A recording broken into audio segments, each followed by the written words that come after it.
السلام علیکم ورحمۃ اللہ وبرکاتہ۔ Dear students, on line classes میں آپ کو خوش آمدید۔ آج باقاعدہ آپ کی آن لائن کلاسز کا آغاز ہونے جا رہا ہے۔ تو ہمارا آج کا ٹاپک رحمت للعالمین ہے۔ رحمت کے لغوی معنی پیار، ہمدردی، غم گساری، محبت اور خبرگیری وغیرہ کے ہیں، جبکہ اصطلاح کے اندر دونوں جہانوں کے لیے نبی علیہ الصلاۃ والسلام کا رحمت ہونا ہے۔ تمام جہانوں کے لیے، دنیا کے لیے، آخرت کے لیے آپ صلی اللہ علیہ وسلم کا رحمت بن کر آنا۔ قرآن مجید میں نبی علیہ الصلاۃ والسلام کے بارے میں اللہ رب العالمین نے فرمایا، سورہ انبیاء آیت نمبر 107، اعوذ باللہ من الشیطان الرجیم، وما ارسلناک الا رحمۃ للعالمین۔ آپ صلی اللہ علیہ وسلم کو ہم نے تمام جہانوں کے لیے رحمت بنا کر بھیجا ہے۔ آپ صلی اللہ علیہ وسلم کی رحمت کی بارش سب سے زیادہ مسلمانوں کے قلوب پر ہے۔ اس بارے میں اللہ رب العالمین فرماتے ہیں، سورہ توبہ آیت نمبر 128، لَقَدْ جَاءَكُمْ رَسُولٌ مِّنْ أَنفُسِكُمْ عَزِيزٌ عَلَيْهِ مَا عَنِتُّمْ حَرِيصٌ عَلَيْكُمْ بِالْمُؤْمِنِينَ رَءُوفٌ رَحِيمٌ۔ تحقیق تمہارے پاس تم میں سے ایک صاحب شرف رسول تشریف لائے ہیں، جنہیں تمہارا مشقت اور تکلیف میں پڑنا گراں گزرتا ہے۔ وہ تمہاری بلائی کے از حد خواہش مند مومنوں پر نہایت شفیق و رحیم ہیں۔ لہٰذا آپ صلی اللہ علیہ وسلم نے اپنے اسوہ حسنہ کے ساتھ دین کے تمام معاملات کو، عبادات کو مومنوں اور مسلمانوں کے لیے انتہائی آسان بنا دیا۔ آپ صلی اللہ علیہ وسلم کی رحمت کا عالم یہ ہے کہ امت مسلمہ کے لیے ہر معاملہ کے اندر نرمی اور سہولت کو رکھا گیا ہے۔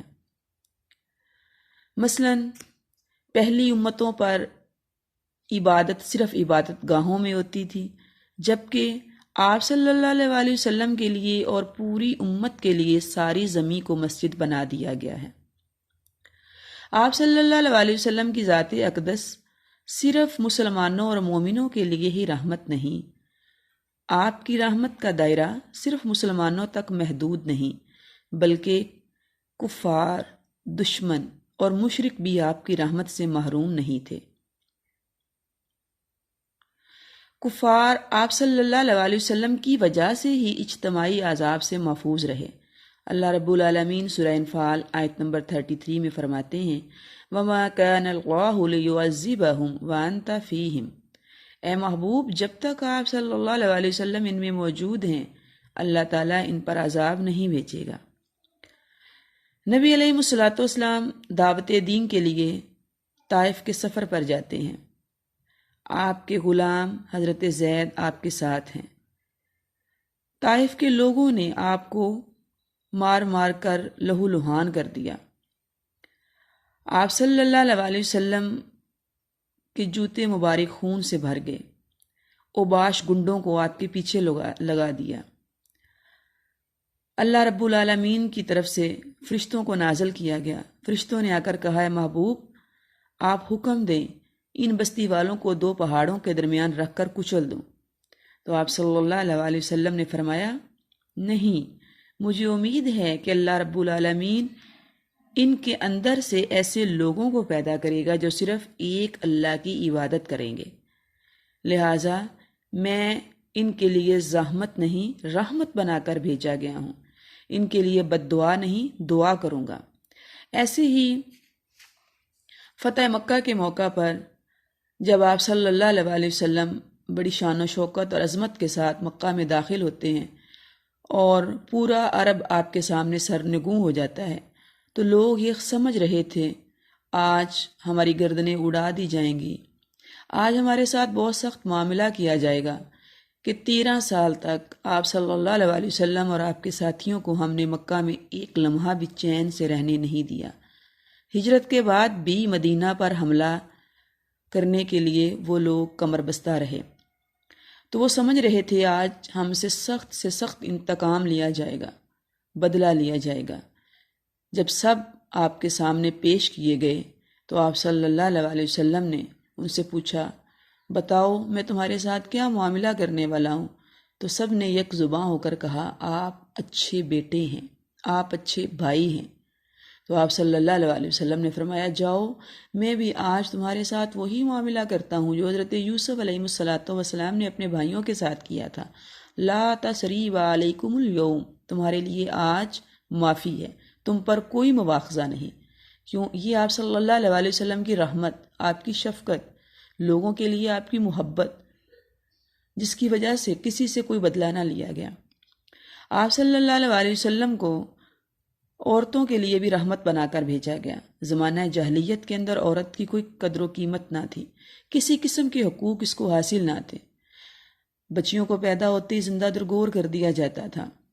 آپ صلی اللہ علیہ وسلم نے عورتوں کو وراثت میں حق دیا، حق خلا دیا، حق شہادت دیا، نان و نفقہ کے لیے مرد کو اس کا ذمہ دار بنایا، اور مقام و مرتبہ عطا فرماتے ہوئے ماں کی حیثیت سے باپ کی نسبت والدہ کو 3 گنا زیادہ خدمت حق عطا کیا گیا۔ مزید یہ کہ ماں کے قدموں کے نیچے جنت رکھی گئی اور بیٹی کی پرورش پر باپ کو جنت کی بشارت دی گئی ہے۔ نبی علیہ السلام نے فرمایا، جس نے 2 یا 3 بیٹیوں کی نیک تربیت کی، ان کو اچھی تعلیم دلوائی، پھر ان کا اچھی جگہ نکاح کر دیا، فرمایا وہ جنت میں میرے ساتھ ہوگا۔ بچیوں کی تربیت کرنے والوں، ان کا خیال رکھنے والوں کے لیے اللہ کے نبی صلی اللہ علیہ وسلم نے جنت کے اندر اپنی معیت، اپنے ساتھ کا یقین دلایا ہے۔ آپ صلی اللہ علیہ وسلم سب سے مظلوم طبقہ غلاموں کے لیے بھی رحمت بن کر آئے، جن کے کسی قسم کے معاشرہ کے اندر کوئی حقوق نہ تھے۔ آپ صلی اللہ علیہ وسلم نے ان کے ساتھ ظلم و تشدد اور غیر انسانی سلوک سے منع فرمایا، ان کو آزادی کا حق دیا، اور ان کے لیے آپ صلی اللہ علیہ وسلم نے بہت سارے احکامات بیان فرمائے۔ بچوں کے لیے آپ صلی اللہ علیہ وسلم مجسمہ رحمت تھے۔ آپ صلی اللہ علیہ وسلم گلی اور راستوں سے گزرتے تو بچوں کو سلام کرتے، بچے آپ صلی اللہ علیہ وسلم سے لپٹ جایا کرتے تھے، آپ صلی اللہ علیہ وسلم انہیں پیار کرتے، اور حالت نماز میں حضرت حسن جب آپ کی پشت مبارک پر سوار ہو جاتے تو آپ ان کے لیے سجدہ کو لمبا کر دیا کرتے تھے۔ آپ صلی اللہ علیہ وسلم کو صرف انسانوں کے لیے نہیں بلکہ تمام مخلوقات کے لیے رحمت بنا کر بھیجا گیا ہے، لہٰذا جانوروں کے لیے، حیوانوں کے لیے بھی آپ کی ذات اقدس رحمت تھی۔ آپ صلی اللہ علیہ وسلم سے پہلے جانوروں پر شدید ظلم ہوتا، انہیں تیروں کا نشانہ بنایا جاتا، زندہ جانوروں کا گوشت اور خون استعمال ہوتا، ان پر ان کی طاقت سے زیادہ بوجھ ڈالا جاتا تھا۔ یہ مخلوق بھی آپ صلی اللہ علیہ وسلم کی شفقت سے محروم نہ رہی۔ ایک مرتبہ ایک انصاری کے اونٹ نے آپ صلی اللہ علیہ وسلم سے اپنے مالک کی شکایت کی تو آپ صلی اللہ علیہ وسلم نے اسے بھوکا رکھنے اور بہت زیادہ تکلیف دینے سے منع کیا۔ لہٰذا جانوروں کو حق خوراک، تکلیف دینے کی ممانعت اور جانوروں کی خدمت پر اجر کی بشارت جیسے احکامات آپ صلی اللہ علیہ وسلم نے بیان فرمائے۔ پرندوں کے لیے بھی اللہ کے نبی کی ذات اقدس رحمت تھی۔ ایک مرتبہ ایک سفر کے موقع پر ایک صحابی نے ایک فاختہ کے بچوں کو پکڑ لیا تو وہ فاختہ جانتی تھی، آپ صلی اللہ علیہ وسلم کو پہچانتی تھی۔ وہ بے زبان پرندہ آپ صلی اللہ علیہ وسلم کے سر مبارک پر آ کر اٹھنے لگا، آپ کو شکایت کرنے لگا، تو آپ نے فوراً صحابی کو اس کے بچے چھوڑنے کا حکم دیا۔ معاشرہ کے کمزور، معذور، مسکین اور ضرورت مند لوگوں کے لیے بھی نبی علیہ السلام کی ذات اقدس رحمت کا مجسمہ تھی۔ آپ صلی اللہ علیہ وسلم کے بعض صحابہ اتنے غریب تھے کہ میاں بیوی کے پاس ایک ہی چادر ہوتی جس میں وہ باری باری نماز پڑھتے۔ حضرت ابو ہریرہ رضی اللہ تعالیٰ عنہ بھوک کی شدت سے ان پر بے ہوشی طاری ہو جاتی، تو ان حالات میں اللہ کے نبی صلی اللہ علیہ وسلم ان کی داد رسی فرماتے، ان کی ضروریات کو پورا فرماتے، اور آپ کی ذات اقدس ان کے لیے مجسمہ رحمت اور شفقت تھی۔ یتیموں کے لیے، جنوں کے لیے، اور ایون کہ وہ منافقین جنہوں نے اپنی سازشوں کے ساتھ آپ صلی اللہ علیہ وسلم کو اذیت پہنچانے، آپ کے گھرانے کو نعوذ باللہ نیچا دکھانے، آپ صلی اللہ علیہ وسلم کی ناموس پر حملہ کرنے کی کوشش کی، ان کے لیے بھی اللہ کے نبی کی ذات سراپائے رحمت تھی۔ رئیس المنافقین عبداللہ بن ابی، جس نے پوری زندگی اللہ کے نبی صلی اللہ علیہ وسلم کے خلاف، اسلام کے خلاف سازشیں کرنے میں گزاری، جب اس کی وفات ہوئی تو آپ صلی اللہ علیہ وسلم نے ان کے بیٹے کی خواہش پر اپنا کرتا بطور کفن عطا کر دیا۔ بتائیں اس سے بڑھ کر رحمت اور کیا ہو سکتی ہے کہ جس بدبخت نے واقعہ افق میں آپ کی پیاری بیوی حضرت عائشہ رضی اللہ تعالی عنہا پر تہمت لگانے میں اور آپ کے خاندان کو رسوا کرنے میں بڑھ چڑھ کر حصہ لیا تھا۔ ایسی صورتحال میں بھی اللہ کے نبی صلی اللہ علیہ وسلم نے انہیں معاف کر دیا اور دنیا کے اندر کسی بھی طرح سے اپنی ذات کے لیے بدلہ لینا پسند نہیں فرمایا، کیونکہ وَمَا أَرْسَلْنَاكَ إِلَّا رَحْمَةً لِلْعَالَمِينَ، آپ صلی اللہ علیہ وسلم کو تمام جہانوں کے لیے رحمت بنا کر بھیجا گیا ہے۔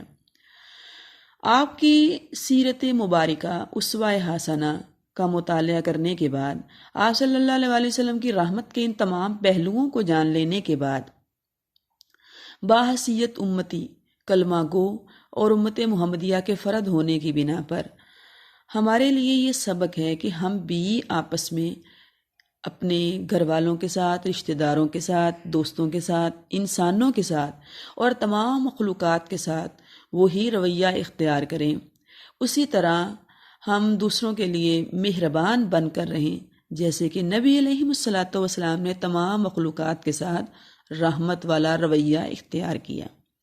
اللہ رب العالمین ہمیں صحیح معنوں میں آپ صلی اللہ علیہ وسلم کی سیرت اور آپ کے اسوہ پر عمل کرنے کی توفیق عطا فرمائے اور ہمیں دین کے احکامات کو سمجھ کر ان پر عمل پیرا ہونے کی توفیق عطا فرمائے۔ وما توفیقی الا باللہ علیہ توکلت و الیہ انیب۔